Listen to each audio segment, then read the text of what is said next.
Welcome back, everybody. The Texas House and Senate officially ended their first special legislative session this morning. An hour later, Governor Greg Abbott announced a second special session, and the agenda is a copy and paste of that first special session, except for one addition.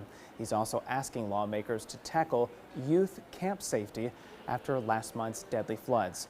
For some insight about all of this, Capitol correspondent Adam Schwager is joining us here in studio. Adam, it's like a revolving door. We just have you keep on coming on our show to share some updates. Well, it's always a pleasure to come on. That is so true. So let's talk about this. So a second special session, it's officially a clean slate for the lawmakers there. How significant is that?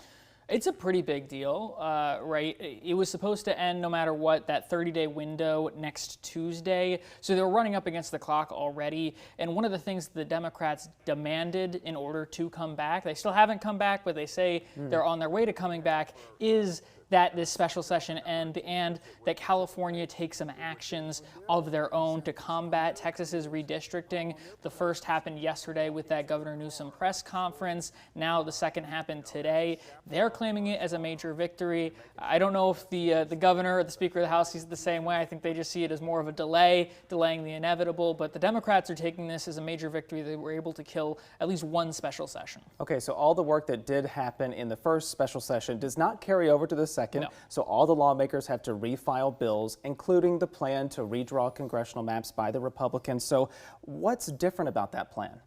Not much. From what I've seen so far, there were some slight tweaks in the El Paso area. Notably, the El Paso Democrats were one of the few delegations to actually show up to the House floor multiple times the last week. So don't know if that played a role, but they were the ones who were there, and they get some tweaks to put back the airport into that western district. But some of the other things that we're seeing right now is the House still doesn't have a quorum, so they can't do anything, but the Senate has just been speed running bills all day. So they passed their anti-trans bathroom bill back to the Senate floor. They passed their full THC ban back to the Senate floor. They passed a ton of flood legislation, including flood siren bills, disaster response and recovery bills, all already to the floor. We started at noon today with gavel in. All right, so the House still was not able to reach quorum on the final day of the first special session or the second, or the first of the second special session. So they gavelled out. Yes. Just trying to keep track of that. So Democrats it's unclear when they might come back. Is there any expectation that it might even be this weekend? Yeah, so we had State Representative Ann Johnson was the first one to put out a public statement stating that she's coming back. We still don't have an exact date. I reached out to people from the Democratic caucus to ask. I haven't heard any responses, but right now we're kind of anticipating that they'd stay throughout the weekend and come back on Monday. We're only doing this because there's been reporting that Dustin Burrows has the Speaker of the House has kind of prepared for Monday being the day where we think that we're going to get that quorum back. That being said, all lawmakers have been told, as they've been told for the last week, to stay within 6 hours of Austin just in case, because they're ready to work through the weekend if they do get that 100 quorum threshold needed in the House. Okay, we'll be watching that closely, but it's been a day since California Governor Gavin Newsom announced that state's own redistricting plan. So what's the reaction that that's getting back here in Texas?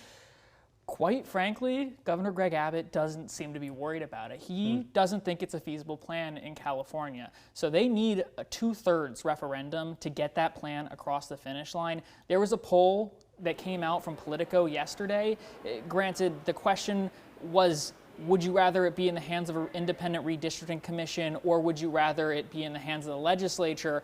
And this would just temporarily give it to the hands of the legislature and revert it in 2030. So it's not a direct one-for-one comparison, but 2/3 were actually opposed to giving that power back to the legislature in California. That's a lot of uphill battle to go through. We have former governor of California, Arnold Schwarzenegger, putting out, he was the one who helped get that independent redistricting commission back in 2008. He said he's fighting against gerrymandering, not necessarily sure whether he's taking a strong stance on Texas or California or both, but that could be something that plays into it because he's still a very popular figure, obviously a movie star over there in California. So it could be interesting, but really Governor Abbott, he says this is all a ploy for 2028 for Gavin Newsom, and he says he's not worried, he just doesn't think it's going to have any impact. Yeah, I would suggest go check out Arnold Schwarzenegger's social media page today. The photo is very interesting.